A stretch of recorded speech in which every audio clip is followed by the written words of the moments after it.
माझी पत्नी खूप सुंदर होती आणि मी तिच्यावर खूप प्रेम करत होतो. पण गेल्या काही दिवसांपासून काहीतरी विचित्र घडत होते. माझी पत्नी मध्यरात्री कुठेतरी गायब होत असे आणि तिचे कपडे खोलीत विखुरलेले असायचे. जेव्हा मी तिच्याकडे याबद्दल विचारत असे, तेव्हा ती म्हणायची की तिला काही आठवत नाही किंवा म्हणायची की मला भ्रम झाला आहे. मग एका रात्री मी तिच्या मागोमाग जाण्याचा निर्णय घेतला. त्या रात्री मी जे पाहिले ते पाहून माझी शुद्ध हरपली. हे पाहून माझे मन पूर्णपणे तुटून गेले. कितीही प्रयत्न केला तरी ते विसरणे अशक्य होते. जे काही माझ्यासोबत घडले ते माझ्या डोळ्यांसमोर पुन्हा पुन्हा येत होते. त्या घटनेचा विचार जरी केला तरी माझा श्वास गुदमरतो. मी ठरवले होते की या विश्वासघाताचा बदला घ्यायचाच. माणूस राग आणि सुटाच्या आगीत काहीही करू शकतो. माझीही अवस्था काहीशी तशीच होती. कोणत्याही गोष्टीची पर्वा न करता मी माझे मन पक्क केले आणि मग रात्रीच्या अंधारात सगळे लोक त्यांच्या घरांमध्ये शांत झोपलेले असताना मी बैचेन होतो. मला एका क्षणासाठीही शांतता मिळत नव्हती. माझ्या या वेदनेपासून मुक्त होण्यासाठी आणि न्याय मिळवण्यासाठी मी त्या लोकांना शिक्षा देण्याचा निर्णय घेतला, ज्यांनी माझे सुख हिरावून घेतले होते. रात्रीच्या अंधारात कोणालाही न सांगता मी माझ्या मिशनवर निघालो होतो. जर कोणाला हे कळाले असते तर त्यांनी मला थांबवण्याचा प्रयत्न केला असता. पण आता मला कोणाचीही पर्वा नव्हती. जो धोका मला मिळाला त्याने माझ्या डोळ्यांतून सर्वस्व गेले होते. आता माझ्यासाठी काहीही महत्त्वाचे नव्हते. मी माझ्या आईवडिलांचा एकुलता एक मुलगा होतो, ज्यांचे माझ्यावर खूप प्रेम होते. माझे आईवडील एकमेकांवर खूप प्रेम करायचे आणि लग्नानंतर त्यांचे प्रेम अधिकच वाढले होते. लग्नानंतर फक्त 5 वर्षांनी माझी आई मला आणि वडिलांना सोडून या जगातून निघून गेली. आईच्या निधनानंतर माझ्या वडिलांनी दुसरं लग्न केले नाही. त्यांचे म्हणणे होते की ते पुढील 7 जन्मातही कोणालाही त्यांच्या आयुष्यात जागा देऊ शकणार नाहीत आणि माझ्या आईची वाट बघतील. त्या दिवसानंतर आमचे कुटुंब, जे कधी खूप आनंदी होते, आता पूर्णपणे बिघडले होते. आम्ही आमचे ते छोटेसे गाव सोडून शहरात आलो होतो. माझे वडील आता त्या गावात राहायचे टाळत होते. त्यावेळी मी फक्त 4 वर्षांचा होतो. मला माहीत नव्हते की असं काय घडले, ज्यामुळे आम्हाला ते गाव सोडावे लागले, जिथे माझ्या आईच्या खूप आठवणी होत्या. पण तो माझ्या वडिलांचा निर्णय होता. शहरात आल्यावर त्यांनी स्वतःला खूप व्यस्त केले होते. जे काही पैसे होते ते त्यांनी व्यवसायात गुंतवले होते. या व्यवसायात त्यांना दिवसेंदिवस खूप यश मिळाले. आता 20 वर्षांनंतर आमचे नाव शहरातील मोठ्या व्यापाऱ्यांमध्ये गणले जात होते. घरात कशाचीही कमतरता नव्हती. संपत्तीची काहीच उणीव नव्हती. पण आनंद जणू आमच्यापासून पाठ फिरवून गेला होता. माझ्या वडिलांशिवाय माझ्या आयुष्यात कोणीही आपले नव्हते. तेच माझ्यासाठी सर्व काही होते आणि त्यांच्यासाठीही माझ्या आईनंतर जर कोणी महत्त्वाचा होता तर तो मीच होतो. माझ्या वडिलांच्या खोलीत आजही इतक्या वर्षांनंतर माझ्या आईच्या सगळ्या वस्तू तशाच जपून ठेवलेल्या होत्या, जशा 20 वर्षांपूर्वी होत्या. त्यांच्या खोलीत माझ्या आईचे खूप फोटो होते. माझी आई दिसायला खूप सुंदर होती, यात काही शंका नव्हती.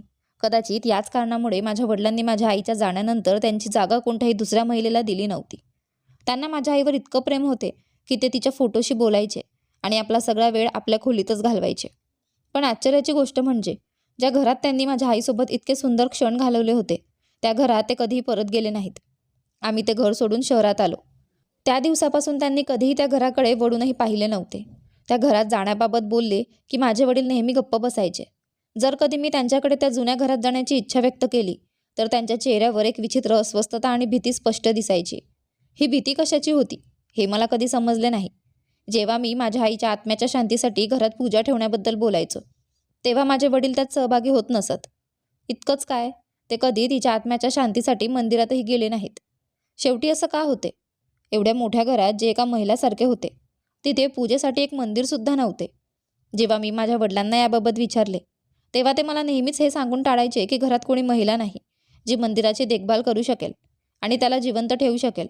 त्यामुळे त्यांनी घरात मंदिर बांधले नाही, कारण त्यांच्या मते असं मंदिर रिकामे आणि उजाड राहील आणि त्याची देखभाल न होणे चुकीचे ठरेल. त्यांचे उत्तर ऐकून मी गप्प बसायचो. पण हा प्रश्न मला नेहमी अस्वस्थ करत होता.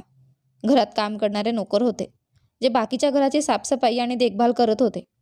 मग मंदिराची देखभाल का करू शकत नव्हते? पण त्यावेळी मी या गोष्टींकडे फारसे लक्ष दिले नव्हते. दर महिन्याला मी शहरातील मोठ्या मंदिरात जाऊन माझ्या आईसाठी पूजा करवायचो. तिथे मी अनाथ मुलांना अन्न खाऊ घालायचो आणि त्यांच्यात वस्तू वाटायचो. माझी आईही दर महिन्याला मंदिरात जायची, पूजा करायची आणि अशाच प्रकारे अनाथ मुलांची मदत करायची. जर आज ती माझ्यासोबत असती तर त्या घरालाही खरं घर बनवले असते, जिथे मी आणि माझे वडील फक्त वेळ घालवत होतो. मी लहानपणापासूनच माझ्या कामापुरता राहणारा माणूस होतो. मी कधीही मुलींमध्ये रस घेतला नाही. पण दर महिन्याला जेव्हा मी त्या मंदिरात जायचो, तिथे एक मुलगी मला नेहमी दिसायची. ज्या प्रेमाने आणि श्रद्धेने ती मंदिरात काम करायची, त्याची साफसफाई करायची ते पाहून मला खूप आनंद व्हायचा. कळत नकळत त्या मुलीकडे पाहून मला असं वाटायचे की माझी आईसुद्धा तिच्या तरुणपणी अगदी अशीच असेल. नको असूनही मी त्या मुलीबद्दल विचार करू लागलो होतो आणि ती मुलगी मला कधी आवडायला लागली हे मला कळलंच नाही. ती मुलगी सुंदर दिसत होती. तिचे मन त्याहूनही जास्त सुंदर होते. ती येणाऱ्या जाणाऱ्या प्रत्येकाची मदत करायची आणि सगळ्यांशी खूप प्रेमाने आणि आदराने बोलायची. मला माझ्या आयुष्यात अशाच एखाद्या व्यक्तीची गरज होती, जी माझ्या लहानपणातील अपूर्ण इच्छा पूर्ण करू शकेल आणि माझ्या आयुष्यात रंग भरू शकेल. हळूहळू मला तिचा सहवास आवडायला लागला. मी गीताजवळ ही गोष्ट लपवली होती की मी एका श्रीमंत कुटुंबातून आहे. मी तिला सांगितले होते की मी तिच्यासारखाच एक सामान्य माणूस आहे, कारण मी पाहू इच्छित होतो की ती एका सामान्य माणसासारखं समजून माझ्याशी कसे वागत आहे. पण तिने सिद्ध केले की ती खरंच एका मोठ्या आणि चांगल्या हृदयाची मालकीण आहे. मी ठरवले होते की जर मी लग्न केले तर फक्त त्या मुलीशीच करेन. तसेही माझ्या वडिलांनी अजूनपर्यंत माझे कुठेही स्थळ ठरवले नव्हते. माझ्यासाठी मोठ्या घरांमधून अनेक स्थळं आली होती, पण माझे वडील प्रत्येक वेळी असं सांगून नकार देत की त्यांचा सध्या असं काही करण्याचा विचार नाही. ही गोष्ट माझ्यासाठी खूप चांगली होती, कारण माझ्या वडिलांनी माझ्यासाठी कोणतीही मुलगी निवडली नव्हती. त्यामुळे ज्या मुलीला मी पसंत केले होते, मला खात्री होती की माझे वडील माझ्या निवडीला मान्य करतील आणि या लग्नासाठी होकार देतील. पण त्याआधी गीताची संमती जाणून घेणं खूप महत्त्वाचं होतं. गीता त्या मुलीचे नाव होते, जिच्यावर मला प्रेम झाले होते आणि आता तीही मला वेळ द्यायला लागली होती. मला असं वाटत होते की तिलाही माझ्यावर प्रेम झाले आहे. आणि मग एका दिवशी मी तिला माझी खरी ओळख सांगितली. मी तिची संमती विचारली.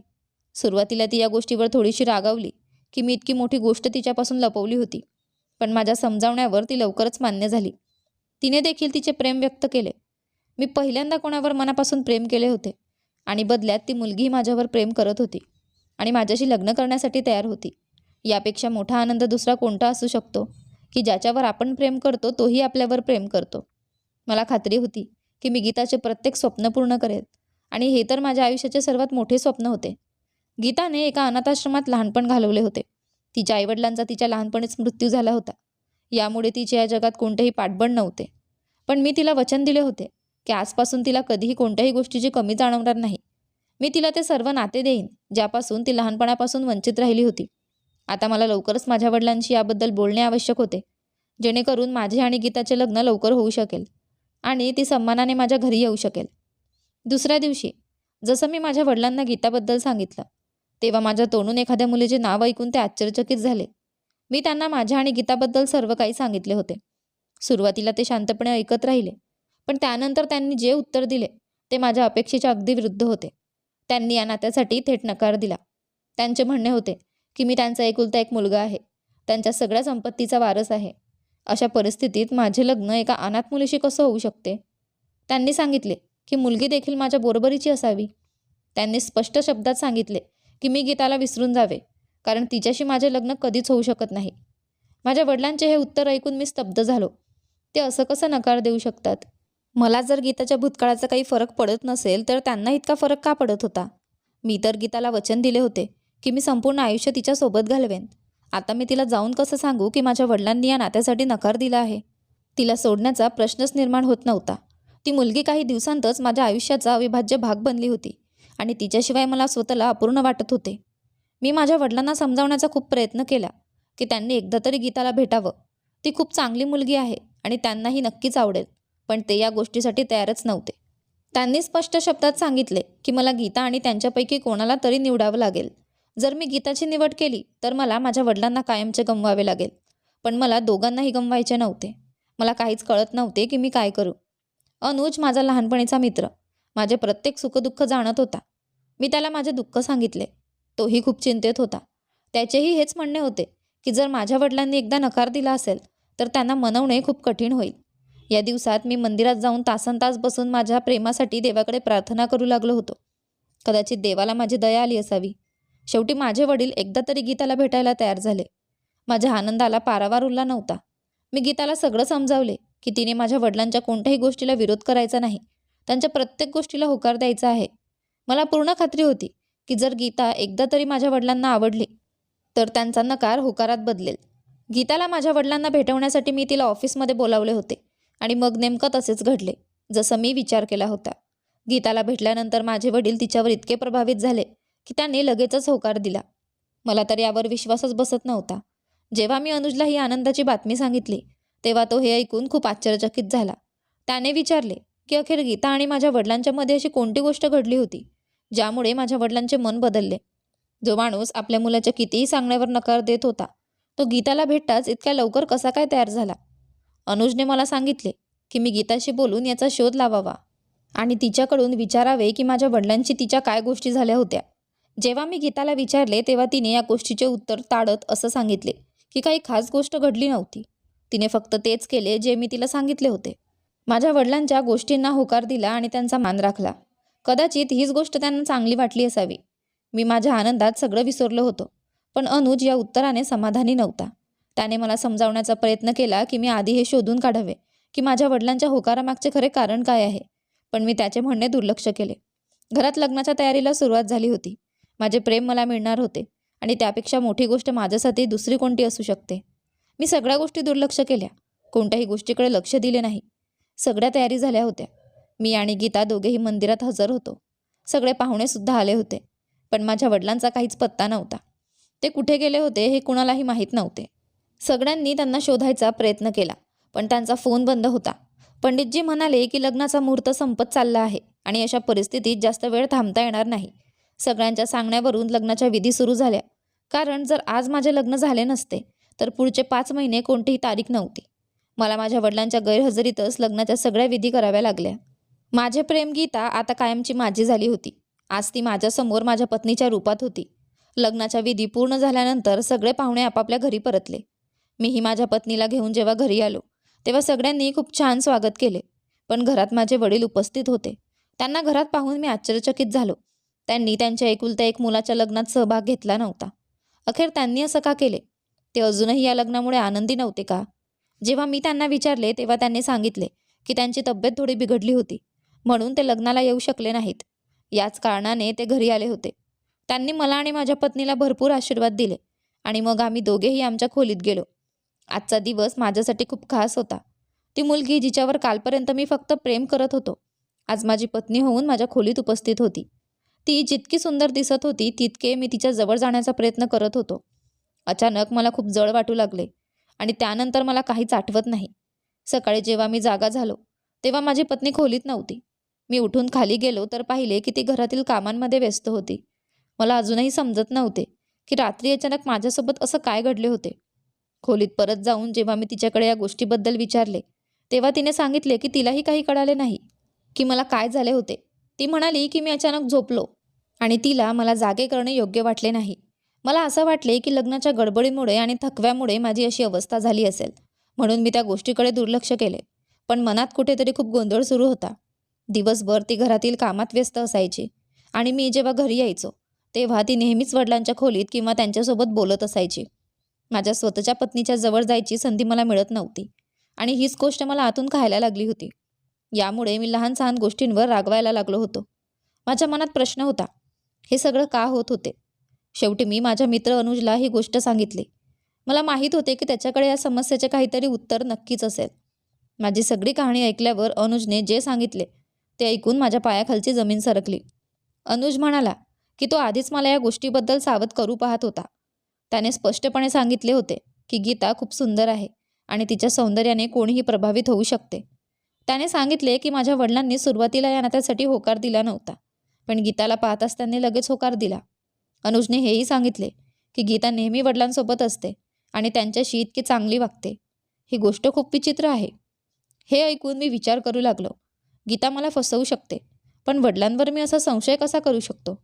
वडिलांनी आईवर इतकं प्रेम केले होते की त्यांच्या जाण्यानंतर त्यांनी कोणाशी लग्न केले नाही.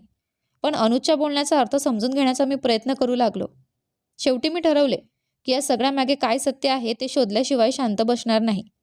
त्या दिवसापासून मी घरातील प्रत्येक गोष्टींवर लक्ष ठेवायला सुरुवात केली. गीता मला रात्री दूध पिण्यास भाग पाडायची पण मला समजले होते की त्या दुधात काहीतरी गडबड आहे ज्यामुळे मला लगेच झोप येते. म्हणून मी ते दूध फेकून द्यायला सुरुवात केली पण कप खालीच ठेवायचं जेणेकरून गीताला वाटावं की मी दूध प्यायलो आहे. गीता रात्रीच्या वेळी खोलीतून गायब होऊ लागली आणि तिच्या कपड्यांचा पसारा खोलीत सापडायचा. मी हे सर्व सहन करत राहिलो पण अखेर एके दिवशी माझा संयम सुटला. मी तिला विचारले, रात्री तू कुठे जातेस आणि हे सगळं काय घडतंय? माझा प्रश्न ऐकून ती खूप घाबरली पण ती सतत खोटं बोलत होती. ती म्हणाली, तुला भ्रम झाला आहे. असं काही नाही. आता मी ठरवले होते की या सगळ्याचे सत्य शोधून काढायचे आहे. ती सतत म्हणत होती की असं काहीच होत नाही. ती नेहमीच खोलीत असते. पण मला आठवत होते, लग्नाआधी मी नेहमी म्हणायचो की मी तिच्यावर खूप प्रेम करतो.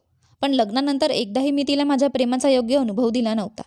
प्रत्येक रात्री मी गाढ झोपून जायचो आणि सकाळी उठून तिच्यावर आरोप करत राहायचो. मला आता कळाले होते की माझी पत्नी खोटं बोलत आहे. ती तिची चूक लपवण्यासाठी काहीही सांगत होती. आणि आता मी ठरवले होते की तिला रंगेहात पकडून तिच्याकडे कोणताही बहाणा उरणार नाही याची खात्री करायची. आता मी विचार करू लागलो होतो की कदाचित अनुज जे बोलत होता ते खरेच असेल. कदाचित माझ्या स्वतःच्याच घरात मला फसवले जात होते. गीता, जिच्यावर मी खूप प्रेम केले, ती असं करू शकते यावर विश्वास ठेवणे कठीण होते. आणि माझ्या वडिलांनीही असं केलं असेल यावर तर मी अजिबात विश्वास ठेवू शकत नव्हतो. पण त्या दिवसानंतर मी गीतावर लक्ष ठेवायला सुरुवात केली. त्या रात्री ज्या क्षणी ती खोलीबाहेर गेली, मी तिच्या मागे गेलो.